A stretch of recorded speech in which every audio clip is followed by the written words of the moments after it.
Mesdames et messieurs, demain, le 10 juin 2021, le Congo célébrera l'an 30 de la journée de la Concorde nationale issue de la Conférence nationale souveraine.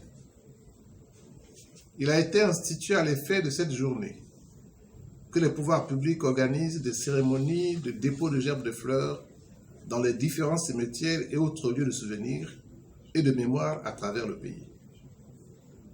La cérémonie de lavement des mains entre les acteurs majeurs de la politique fut un moment ritualisé pour exhorter les uns et les autres à la compréhension mutuelle et à la tolérance.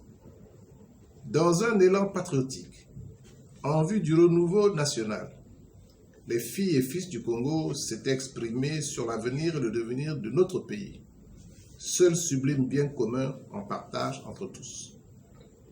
Il est aujourd'hui admis que nous vivons une autre ère avec ses forces et ses espérances. Mais la concorde pour faire quoi? La réconciliation pour quel intérêt? Jamais un événement n'aura marqué autant notre conscience collective, dessiner notre futur, explorer le champ affectif de notre vivre ensemble. La mémoire collective retiendra le 10 juin 1991 comme un moment digne de mémoire au cours d'une cérémonie qui a juré de conjurer toutes les formes d'abaissement de notre nation. Des personnalités de qualité, aînés comme cadets, ont marqué ce segment significatif et hautement unitaire de notre pays. Beaucoup ne sont plus, et je ne les citerai pas tant la liste est longue.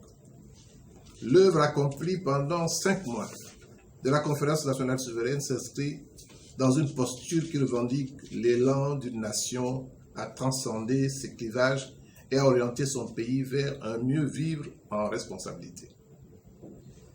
Après 30 ans, que retenons-nous? L'actuel président de la République, son Excellence M. Denis Sassou Nguesso, en responsabilité suprême, avait généreusement accepté d'assumer notre passé commun. Hier, je l'assume, était devenu la sève d'une nation en quête d'un lendemain qui chante. C'est pourquoi, au nom du comité de suivi de la Convention pour la paix et la construction du Congo, j'exhorte le peuple de notre pays à se souvenir pour une mémoire qui se veut active. Dans une démarche solidaire et exemplaire, même au niveau du simple citoyen, cette journée doit être celle de la main tendue à l'autre pour révéler notre humanité, notre force de tolérance et du pardon. Un travail accompli entre deux voisins en conflit, un appel à celui qu'on n'a plus contacté.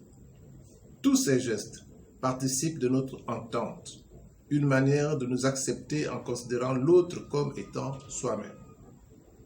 C'est de cette manière que la concorde aura une place dans nos vies et que la réconciliation deviendra effective. Accomplir un acte solidaire au service de la communauté nationale est la suite à donner à cette journée du souvenir pour notre avenir dans l'unité, le travail et le progrès. Vive le Congo, vive la République. Que prospère la concorde et la réconciliation. Je vous remercie.